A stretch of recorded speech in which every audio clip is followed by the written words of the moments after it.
안녕하세요. 원피스 도서관 원도입니다. 원피스 1162화가 공개되기 전 최신 유출 덮밥들이 현재 해외 커뮤니티에서 불타고 있습니다.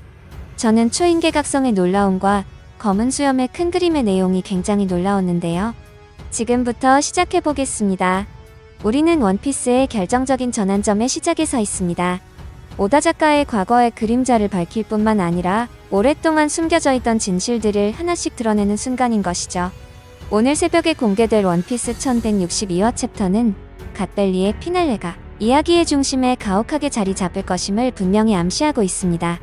우리가 센고쿠를 통해 알고 있던 공식적인 갓벨리의 이야기의 이론은 무너지기 시작하고 역사 기록의 외관은 찢어지며 그 아래에서 훨씬 더 어두운 진실이 드러날 것입니다. 왜냐하면 갓벨리는 결코 전쟁터가 될 운명이 아니었기 때문입니다. 하지만 다가오는 챕터의 가장 큰 놀라움 중 하나는 의심할 여지 없이 수수께끼의 인물, 임의 등장입니다. 단순히 배경에 있는 부재한 배우 조종자가 아니라 이번에는 보이지 않는 관찰자이자 갓벨리 사건에 미묘하게 개입하는 자로서 말이죠. 현재 정보에 따르면 임은 갓벨리 전장에 직접 나타나지 않고 우리는 그를 잔혹한 그림자에 둘러싸인 어두운 왕좌의 방에서 봅니다. 그곳에서 그는 현실로 통하는 창문처럼 보이는 비밀들을 관찰하는 것 같습니다. 그의 그림자는 모호하고 그의 시선은 헤아릴 수 없습니다. 미묘한 힌트들이 그가 수동적으로만 있지 않다는 것을 계속해서 보여줍니다. 모든 것들이 이미 어떤 방식으로든 개입하여 전투의 흐름을 바꾸고 있음을 암시합니다. 추가 유출에 따르면 보이지 않는 근원에서 나온 에너지 광선이 갓벨리의 전투 구역을 타격하는 장면이 있을 것이라고 합니다. 이미 직접 전투에 개입하는지 아니면 멀리서 자신의 힘을 과시하는지는 아직 완전히 불분명합니다. 이 유출은 아직 의심스럽기 때문이죠. 하지만 더욱 흥미로운 것은 임의 왕좌 아래에서 그림자가 보이고 목소리가 속삭이는 암시된 장면입니다. 폭로의 시간은 이제 막 시작되었고 갓벨리는 서막에 불과했다는 것이죠.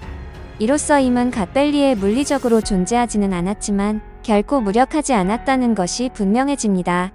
그는 조건을 조작하고 개별 사건의 흐름을 바꾸었으며 나중에 공식적인 역사가 세계 정부가 필요로 하는 방식으로 통제될 수 있도록 기반을 마련했습니다. 그리고 이 믿을 수 없을 만큼 아직 의심스러운 유출 내용들 때문에 현재 이미 어떤 방식으로든 록스를 조종하여 일종의 악마로 변모시켰다는 엄청난 소문이 돌고 있습니다. 만약 이 유출이나 소문들이 결국 사실로 드러난다면 이는 로저와 가프의 동맹을 설명해 줄 것입니다. 왜냐하면 오직 함께해야만 그들은 이 막을 수 없는 괴물, 록스를 물리치거나 멈출 수 있었을 것이기 때문입니다. 갓벨리는 단순히 록스 디지백의 죽음으로 끝나지 않고 세계 질서의 거대한 충격으로 끝날 것입니다. 이 전투는 단순히 한 해적에 대한 승리를 의미하는 것이 아니라 전체 세력 균형을 재조정하는 전환점이었습니다. 록스가 실제로 쓰러졌는지는 의심스럽습니다. 아마도 그는 숨어서 살아남았거나 그의 유산이 전투의 순간을 훨씬 뛰어넘어 그의 정신이 계속 살아있을 수도 있습니다. 분명한 것은 록스의 비밀이 이번 1162화에서 처음으로 구체적으로 드러난다는 것입니다. 많은 팬들은 현재 록스 또는 이미 록스를 통해 잃어버린 세기의 고대 유물을 활성화시켰을 수 있다고 추측하고 있습니다. 아마도 일종의 무기, 잃어버린 지식 혹은 세계 정부의 기반을 위협하는 무언가일 수 있습니다. 하지만 오다는 지난 챕터에서 모리아에 대한 언급을 하였죠.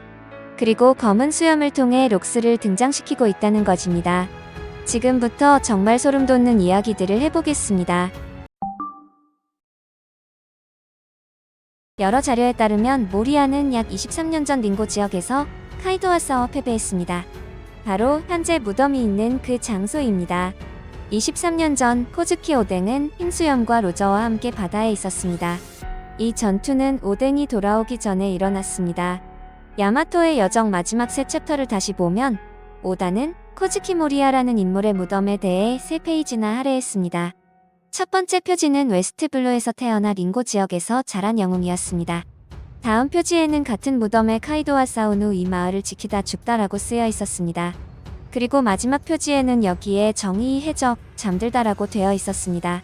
만약 이것이 정말 겟코 모리아라면 오다는 그를 정의의 해적이며 링고 마을을 지키다 죽었다고 묘사한 것입니다. 비록 이 해적 코즈키 모리아는 와노쿠니가 아닌 웨스트블루에서 태어났지만요. 그리고 오다는 그가 죽었다고 묘사했는데 어떻게 게코 모리아는 아직 살아있을까요?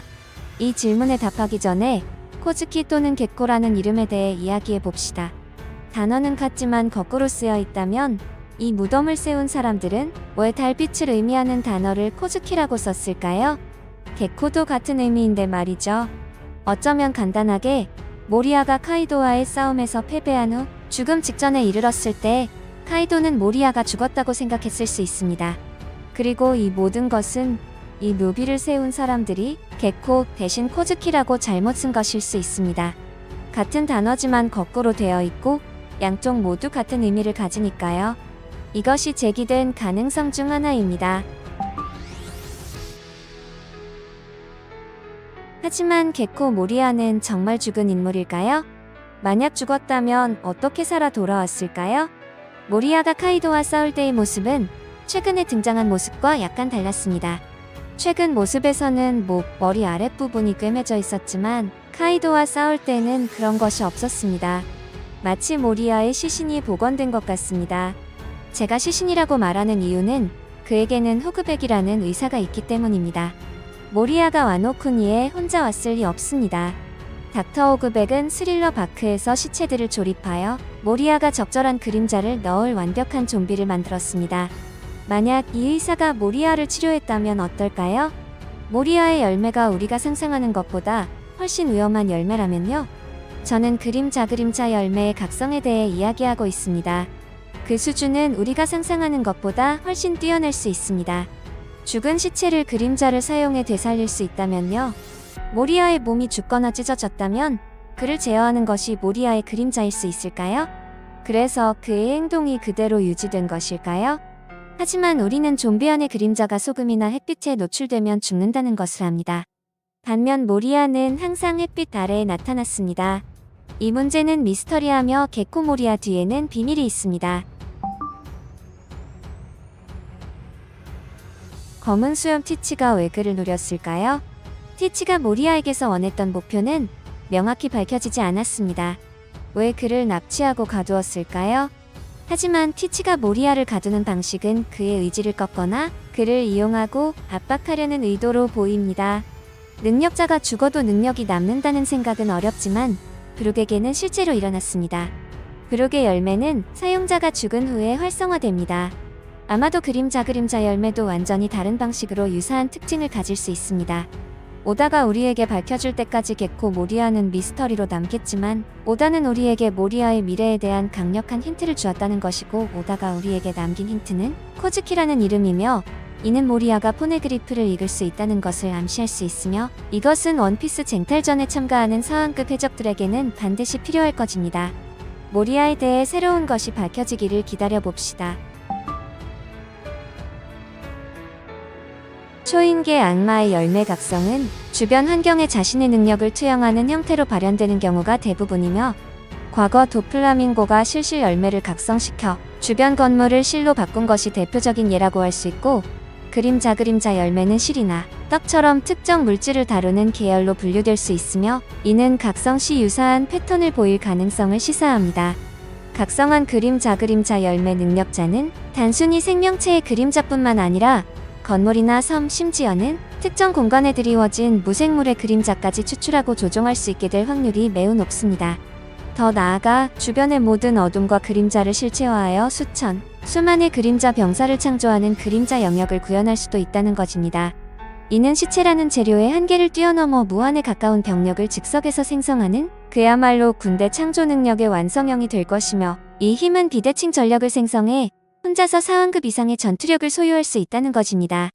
록스의 의지를 이어가는 검은 수염이 임과 싸워서 이길 수 있는 유일한 방법에 가장 가까운 방법일 가능성이 높다는 것입니다. 어제도 놀라운 댓글들이 정말 많았는데요. 항상 감사드립니다. 오늘 새벽 원피스 1162화 내용으로 뵙겠습니다. 재미있게 보셨거나 재미없게 보셨다면 구독, 좋아요 부탁드립니다. 사랑한다고요.